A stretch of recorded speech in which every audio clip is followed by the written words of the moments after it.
Yo, you already know you're now tuned in to AllSmokepodcast conmigo, La Voz del Norte. And today we got a very special guest calling in from prison, SingSing Correctional Facility, Pacualito, a.k.a. Pac, from the Wild Cowboys. Y'all already know, man. It's going down. We waiting on the call right now at 6 o'clock. 6 o'clock right now. Let's wait on this call, y'all. You already know, all smoke in the spot. Don't make it hot. Yeah, man, so I'm very hype about this interview right here. I ain't even gonna hold y'all. This is a very, very good interview. You know, like, esta entrevista va a ser una entrevista bacana. Míralo aquí. Yo? Yes, sir. What's going on? What's going on? Welcome to this. 1 minute. Tato. That's the bro right there. Y'all already know, man. Yeah, holla at your boy. Okay, What's going on, man? Yo, so right now you on AllSmokepodcast, está conmigo, con La Voz del Norte. Estamos aquí. Introdúcete para que la gente sepa quién tú eres, mi rey. Ajá. Yo me llamo José Pacual. La gente me decía en la calle Pacualito de Washington Heights. Okay. So, from Washington Heights, so what, growing up in Washington Heights, ¿cómo era creciéndote en Washington Heights, growing up in Washington Heights, how it was? Bueno, we're doing this in English, right? Yeah, in English. Yeah, okay. Growing up in Washington Heights was a unique experience, man, because there was a diaspora of Dominicans that had come and had settled there in the Washington Heights section in Audubon, Amsterdam, St. Nicholas, and they brought a different flavor to Upper West Side of Manhattan. For the most part, depending on where you lived, you were around your peers from Dominican Republic. If you lived like on the other side from Broadway westward, there was a lot of white people over there. There was a lot of Jewish people. There was a lot of Irish people, Italian people. So it all kind of depended where you settled in at.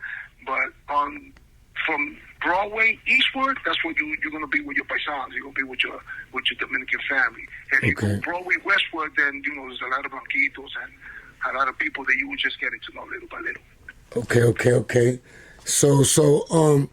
So tell me a little bit about like your upbringing, like when you was born here, right? Tú naciste aquí. Sí. I was born here in 1968. I was born in Harlem Hospital. Okay. And my upbringing was pretty good because I was raised by really, really strong Dominican women, with strong core values from the Dominican Republic. My mother came here without knowing a lick of English. My aunt came here with not only a lick of English, and they made something for themselves. They were willing to work the jobs that nobody does. The same jobs that these immigrants that right now that are getting this hard time from the Trump administration, those are the jobs that our family members were snatching up back then. Bodega workers, cab drivers, factory workers.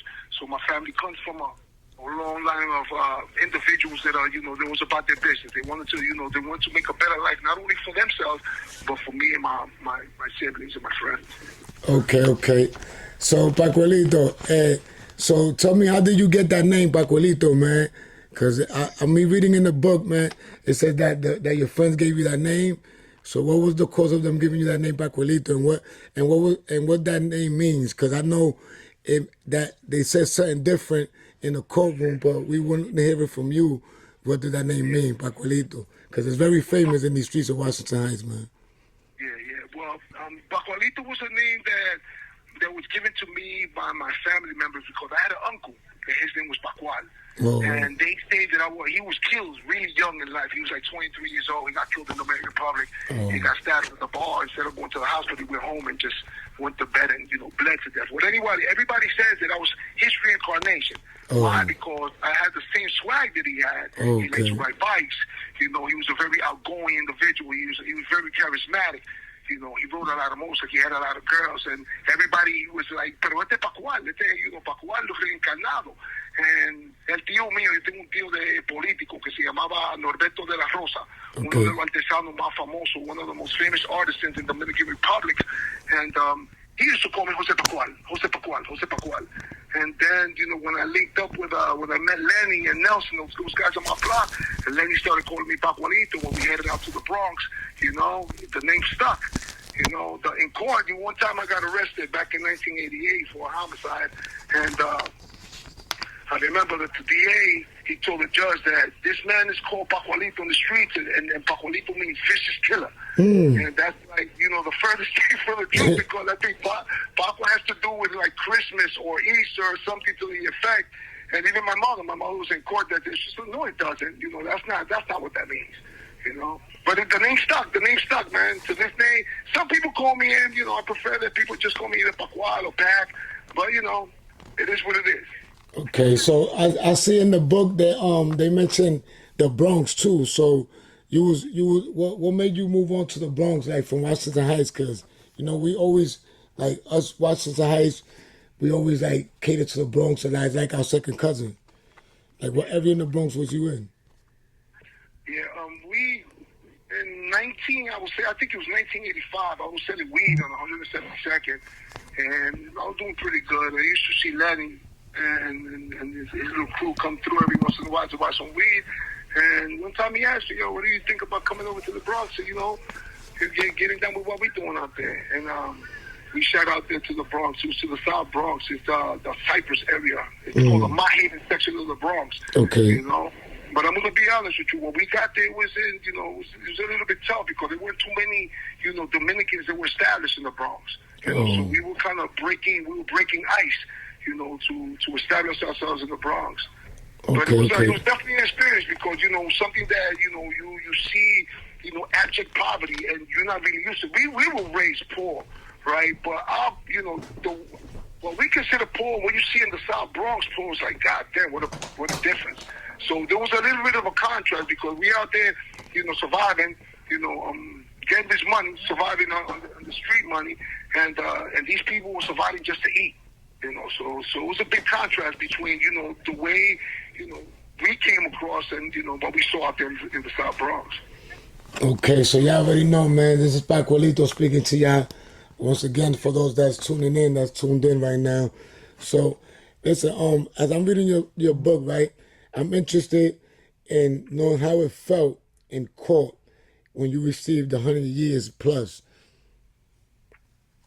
Yeah, it was a shock. I mean, I was kind of expecting it because I had, I already read the cards. I knew what was going to happen, but the day that it actually happens, like, that weight on your shoulders gets a little bit heavier, but at the same time, I kind of understood that this was a process. This is a process that we had to go through because we had been convicted, a lot of crimes, and, the one thing that gave me solace a little bit, the one thing that gave me a little bit of hope was the fact that in that sea of people, like that day that we got sentenced, that courtroom was packed. I'm talking about standing room only, right? And I was able to lock eyes with my mother and my wife at the time, and I seen it in their eyes like, don't worry, we got you, and that gave me strength to be able to move forward. But I was, I'd never been in prison before. I've never been convicted of anything. I've never been in prison before. So to me, all this shit was going to be new. And the moment that they gave me that time, I was shackled.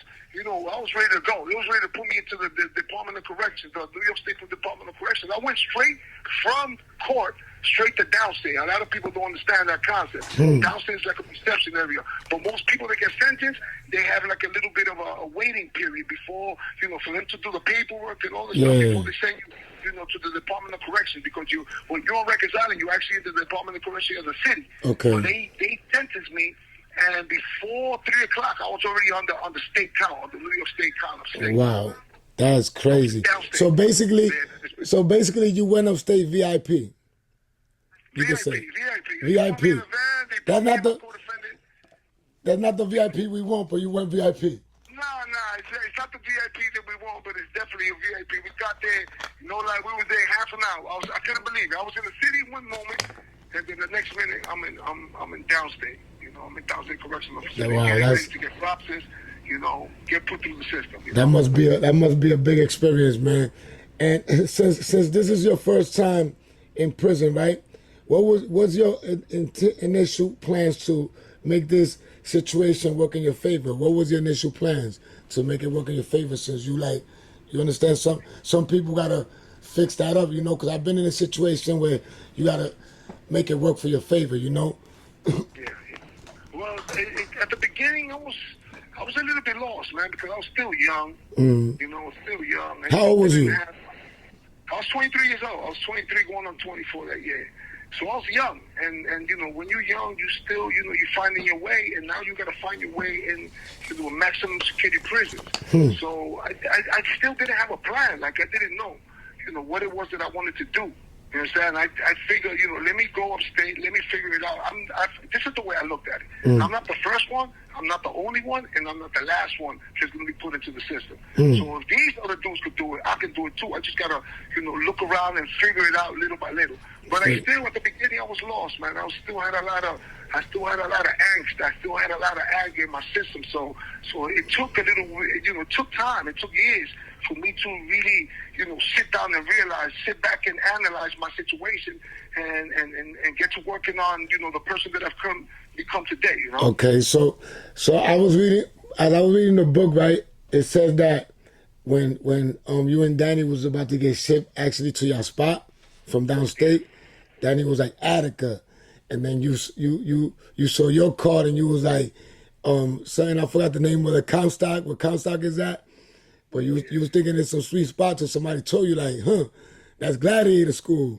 You know, like for the young kids that's out here right now that don't understand what it is to go upstate and really see the city behind them, what that was like to really like step into that spot for your first time. Yeah. Well, the Comstock's real name is Great Meadows. Yeah, exactly. So that's kind of deceiving. You know, Great Meadows, you're like, oh, you're thinking about flowers and, you know, a lot of grass and a lot of, you know, you have a perception when you hear the name Great Meadows, like, damn, I'm going to a good place. Everybody hear about Attica on Rikers Island everywhere. You know, Attica's infamous. Yeah, Attica's famous. Yeah, it has an infamous, you know, reputation. Yes. Because of the Riot 71, and a lot of people talking about, you know, the stuff that goes on in Attica. So I'm like, yo, I'm kind of like glad that I'm going to, you know, I mentioned it. I was like, yo, I'm going to Great Meadows. Yeah. So that's pretty good. And this other dude just chimed in. I was like, yeah, that's what they call that shit Gladiator School. So I was like, oh man, I thought I was going in one direction. Now I'm actually going a different direction. Great Meadows also has a bad reputation because it used to be a camp for juvenile offenders. You know, for juvenile offenders. So there was a lot of stuff going on there. You know, the culture at the time was a little bit serious. You know, it was a little bit serious, a little bit violent. You know, I didn't know. I've never been in prison, but the way I look at it, like I told you a little while ago, I wasn't the first one that was going to go there. So I know that they can make it, I can make it too. So Pacualito, how and when did it come to your realization that you had to make a change in your life? Well, like I was telling you earlier, it wasn't like, you know, it wasn't just a flick of a switch, you know. You have to go through things to realize, you know. I think that you have to go through many experiences to realize, you know, what it is that you want to do. You know, I know I had a voice. I know that I had a little bit of influence. A lot of people still, like, were, you know, repping the name and the name of the group that I was linked up with. You know, they were repping that name. So, you know, I know that people were willing to listen because I seen the reaction that people had when I used to come around and the respect that I was getting. I was getting respect all over. You hear me? So I knew that I had a voice, but I just didn't know how to articulate it. I just didn't know how to put it together. I didn't have my thoughts in place. I was still young, you know. I was still figuring out what it was that I wanted to do with myself. And I had to go through a lot of shit, you know. I had to go through a lot of experiences. You know, eventually, you know, I think that the one that was the biggest one for me was, you know, when I had this visit with my mom. I was in the box. You know, I was in the box. I had been in the box for a couple of months now, you know, because I had a little altercation with an individual there. You know, we both got hurt. You know, you know, he got stabbed the same way I got stabbed. Okay. You know, but I broke my wrist in the process, you know. And one day my mother shows up with my sister, and she rests in peace. And I could see the sadness, bro. I could see the sadness in their face. I could see it in their eyes. You know, my family's not used to seeing me like this, you know, in a jumpsuit with a broken arm, with stitches on my chest, and my head and my back and shit. So they're not used to doing that shit, you know. And then, you know, my mom was like, you know, when you were in the street, my biggest worry all the time was when that phone rang, I used to think that they were going to tell me, yo, this dude is shot up. Somebody killed this dude. You understand? He's laid out in some block in some street there in the South Bronx or in Washington Heights. Yeah. You hear me? And then, she says, yo, I actually felt safer. I felt that you were safer when you came to prison. And now you're putting yourself in positions. Nah, I told her, yo, Ma, this is the way it is. This is not the way it is. This is all in Spanish, she's telling me. This is not the way it is because everybody else is on the other side and the other regular visit, smelling good, with nice shirts, with nice little haircuts, and you over here looking like a homeless nigga with a broken arm, stabbing us. So it's not like that. You're the one that's causing it. So I was kind of dumbfounded because she's checking me. She's basically G-checking me. Yo, listen, G-checking you're you. the one you're the one that's bringing all this shit upon yourself. Exactly. You understand? So then, we went on with the day, and I seen her crying. I seen the tears coming down. I said, ¿Qué pasó, mommy? And that shit fucks me up because it's like, I'm putting them through some shit that they don't deserve. My family don't deserve that shit. Yeah, man, I know that's the hardest part. That when you come to realization. I was doing this shit. It wasn't like niggas was really messing with me. I was the one that was I was the one that's initiating this shit. And then I told her, yo, Ma, listen, I don't know how I'm gonna change, but I'm gonna find a way of changing. I promise you that right now. You hear me?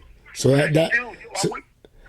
so you would say that was like your push. She was your push to move forward. Yeah, she was the one that they told me. I kind of realized I made a conscientious decision at that moment, to be like, wait a minute, I gotta change because it may feel good to me. Back then, if somebody did something to me, it felt good to react and react quick. Now, boom, bam, boom, we're gonna do this. You understand? But then I'm not looking at the consequence that I'm paying behind that because my family's the one that don't hear from me for months on end. Every time I'm in the box or I'm in key block. My family's the one that has to come to the key block, to the key block visits. We couldn't get no trailers. We couldn't do shit because I was acting up. You understand? And I said, yo, it may feel good to me, that self-gratification, that moment of self-gratification, but I got to do it for my family because my family deserves better. I went back to my cell that night, that afternoon, and I'm thinking in my mind, like, where do I start? Where do I start to change? Because I don't even know where to start. But that was the first day that kind of opened up my eyes to the fact that, yo, you're not doing a bit by yourself, bro. You're not doing time. You're not incarcerated by yourself. Your family's coming along for this ride. And they're willing to ride with you, but at the same time, you got to be able to make it easy on them, too. So that was the moment that was that moment of epiphany that I got that I was like, it's time to change. Yeah, I see that. So I would say that will lead you into your journey and your academic journey, right? Because I see that you started studying and reading more. And what would you say influenced you to looking towards academic and studying and learning? Yeah. Well, after that, I spent a couple more years in Comstock. Okay. And eventually I left from Comstock and I went to Attica. I was in Attica for like 5.5 years. That's all the way up there in Western New York, all the way up in Western New York. Yeah, I know. That's deep. So I went to Attica, and Attica, they don't really have a culture of education. They don't really. They just get a job and do your bid and survive that yard. Yeah. Survive them cops. And cops is real. Some of them dudes is really, really bad up there. Yeah, I heard about them. I've been up there. Yo, my man, they will break you, Smoke. I know. If you get out of the line, they will break you. Literally. You can try. You can literally. I've seen it happen. I've seen it like in front of my eyes, like them dudes, going in on dudes. Well, anyway, eventually I was fortunate enough. I put in a transfer because I was too far away from home. I didn't want to put my moms on the bus. I didn't want to put my kids on the bus. I didn't want my family members on the bus because the further away you are, the harder it is for your people. I was married at the time, and the girl that I was married to, the woman that I was married to, she was coming up to with her kids, and it was even dangerous. One time they had an accident on the road that, thank God, that they didn't slide off the road. They almost died that day. But anyway, I put it for a transfer, and I was fortunate enough. I didn't think that was going to happen to me because they always told me you will never make it to SingSing because that's like you're too close to the city. Well, anyway, I was fortunate enough to land in SingSing, and the culture here in SingSing is totally different because there's a culture of education. There's a culture of giving men an opportunity to breathe and to do a little bit of of themselves, to find themselves a little bit more. Okay. There's a lot of stuff that goes on in things. And that's where I met you. Firmly, I met you there the first time. I met you in the infirmary room. Where, that's right. As a fact. I remember in the clinic. In the clinic, exactly, in the clinic. Yeah, that's where we met. That's where we met. That was where we met the first time. Exactly. Yeah, well, I had a friend of mine.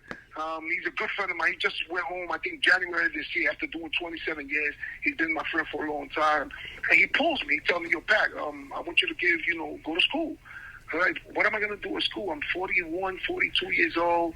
What am I going to do with a degree? What am I going to do in school? Like, I haven't been in school in 30-something years.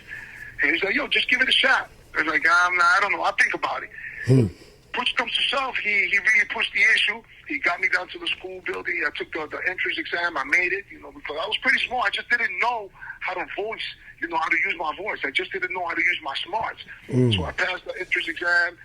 And the moment that I sat in the first class that I took was one of our paisanos. His name is Daniel Montero. He did time. He's from over there from 192nd. He did some time. Now he has a PhD. The first day that I sat in the class, I said, this is where I belong, because I love to learn. That's okay, one of the biggest that's things. good. One of my biggest things is that I like to continue on with my education. I love to learn different things, and he was teaching me sociology, introduction to sociology.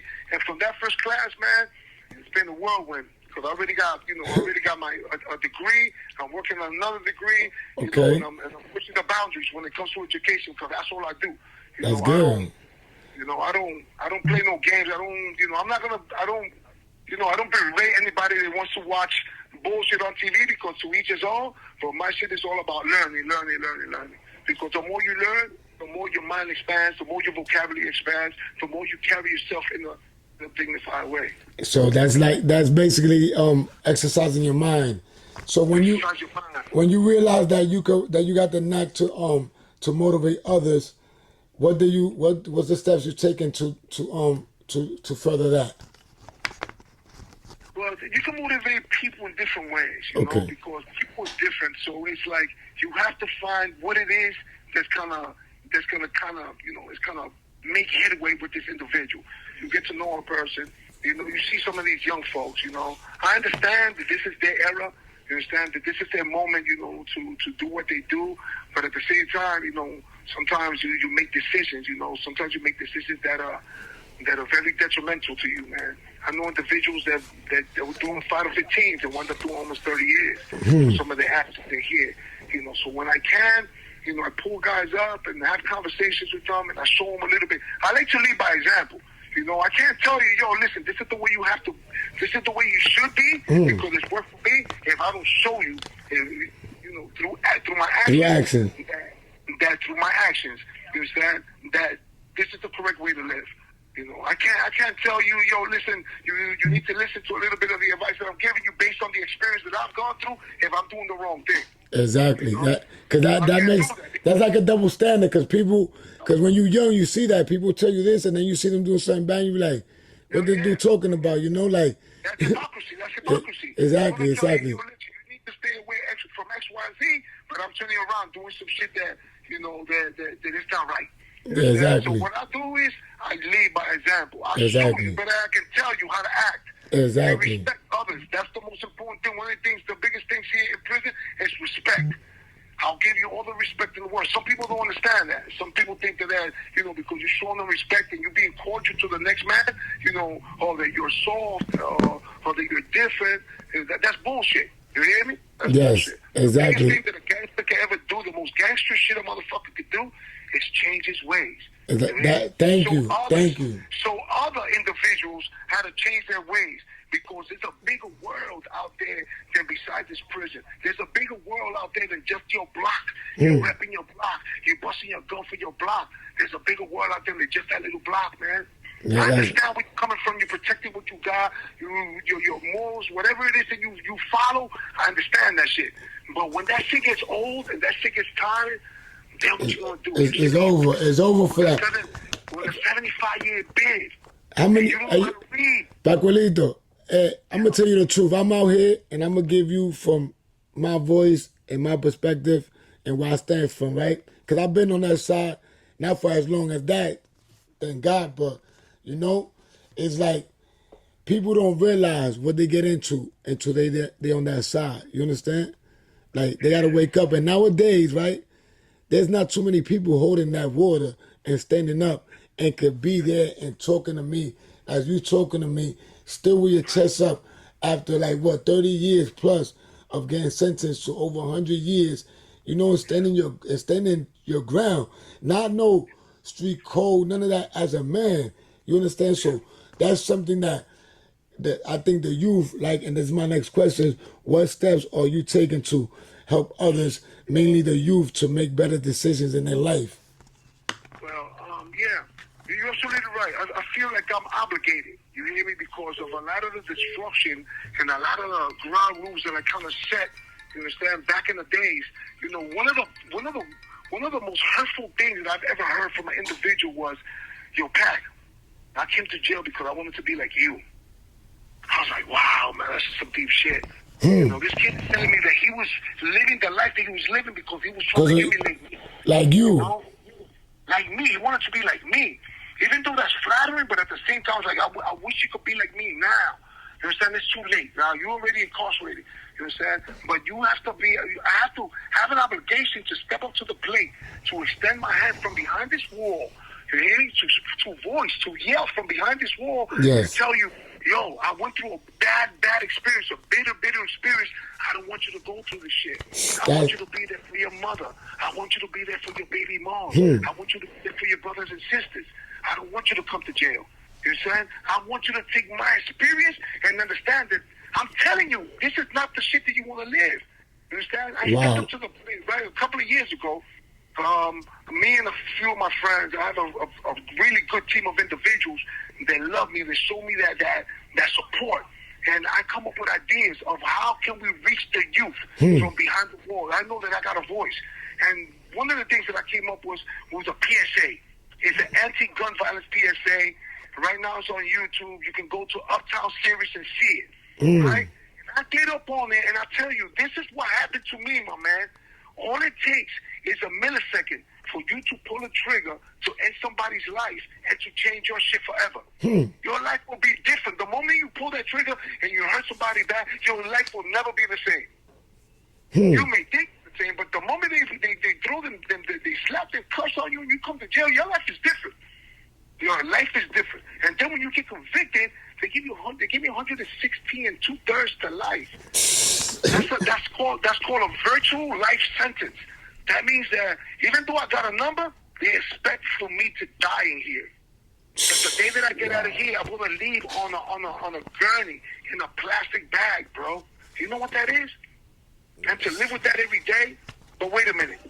You know, you have to also understand that, you know, it all depends how you view your environment. If you come to jail and be like, I'm in jail and I'm fucked up, and you carry that misery on your shoulders, guess what? That shit is gonna weigh you down. But if you change your environment, the way you look at your environment, and you switch it up, it's like, even though I'm in jail, I'm going to do something positive. And that's where education comes in. Because education kind of expands your mental horizon. You know, you start seeing things through a different spectrum, you know, a different lens. Wait a minute, there's ways around getting things done, you know, that are positive. Right? So I did that PSA. That went all over the place. There's one on YouTube. I did this event. Okay. It's called Beyond the Block. Beyond the Block 2024 is on YouTube. And my name is up there, Jose Llaca, Anti-Gun Violence PSA. We standing, you know, we had this event and a bunch of people come, and I broke it down. That has gotten more than 1.2 million views. 1.2 million views. That's all over. You hear me? That same video was being played at Wu-Tang concerts. Sure. You hear me? Fire. Hit me. Why? Because we're trying to grab the youth. Right now, we're working on something that's a little bit... You have 1 minute left. Oh, so you have 1 minute left. Listen, Ryan, listen, if you was released today from, after reuniting with your family, of course, what would be your goals once you released? Give me a second. I'm going to call you right back. All right, call me back. Give me a second. All right, go ahead. We're going to take a break. Dial it. The caller has hung up.